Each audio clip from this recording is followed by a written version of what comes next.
Today, I'm going to show you how to nature journal at the beach. The beach is already an overwhelming environment, so set an intention and have a focus before you go. That way you don't bring as much stuff as I did on this trip. One way to set a focus is what kind of animal or plants or specific phenomenon you're going to look at. Comfortable equipment is important too. I am loving this chair right now, and having a comfortable chair at the beach is really critical. I'm going to do a full review of this chair in a later video, but it helps me get out of the sand, be comfortable, and keep sand out of all of my watercolor gear.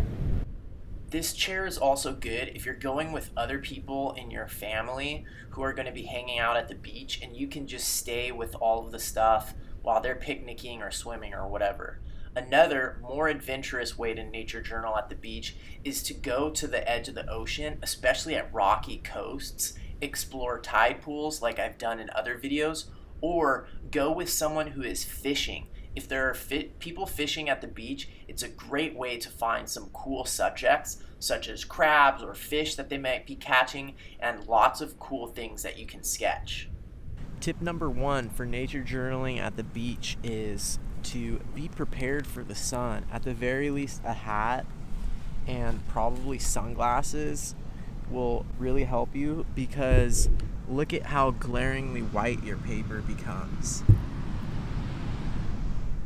If you're constantly looking down at paper that bright, you're going to get your eyes really exhausted. Now, I've been curious for a long time about the downsides of nature journaling with sunglasses on, and definitely they can have effect on your ability to perceive color, and they're annoying to use combined with binoculars, but protecting your eyes and actually being able to see your subject when you look up from your blindingly white paper is essential. Also, don't forget to wear long layers, wear a sunscreen, and protect yourself from the sun.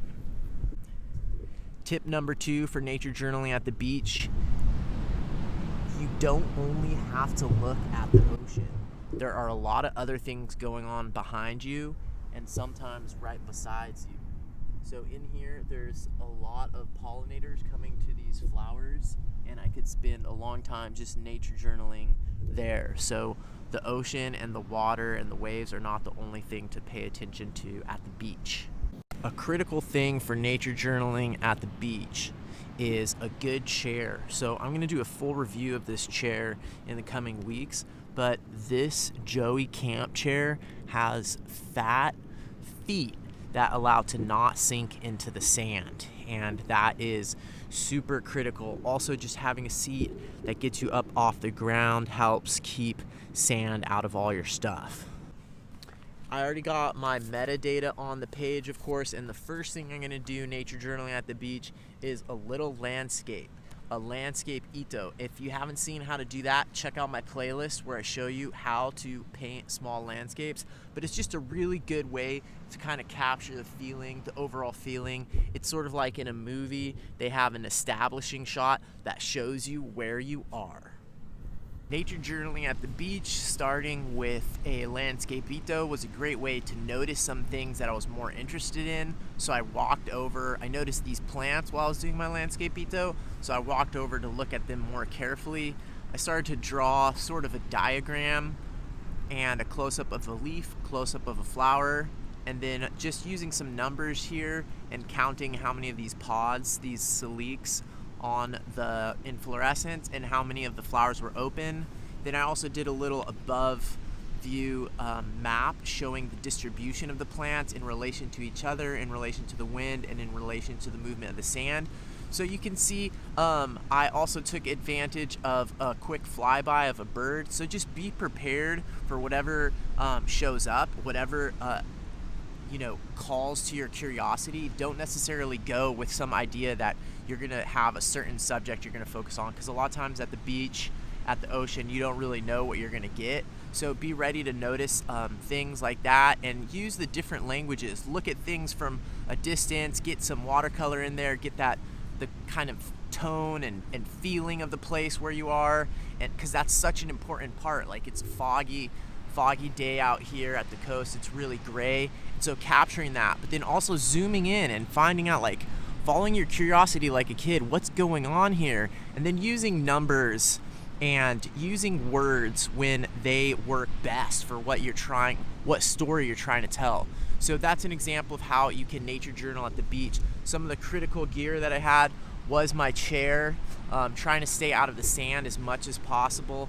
Having a side bag like I do, it's really easy, keep you out of the sand. These binoculars are great. They're not so expensive that I'm totally afraid of the sand, but they still have this easy cap on top, which is the most important piece. So these close focus binoculars are great because I could just stay in my chair if I wanted to and draw these flowers up close, draw the pollinators coming to them up close. Look at that bee right there. But if I don't have a chair, I'm gonna have to kneel down, and as soon as you start kneeling down, not only are you less comfortable, some people can't nature journal for very long this way, but you're also more likely to get sand mixed up into everything and sand in your watercolor. So those are some of the key tools that I used on this trip to the beach. Let me know if you have any questions in the comments below, and if you got value out of this video, like it and subscribe to the channel. And if you can't wait all the way until next week for the next episode of the show, check out these 2 videos here. Bye. I forgot to mention, one major downside of nature journaling at the beach is you might get sand in your goniometer.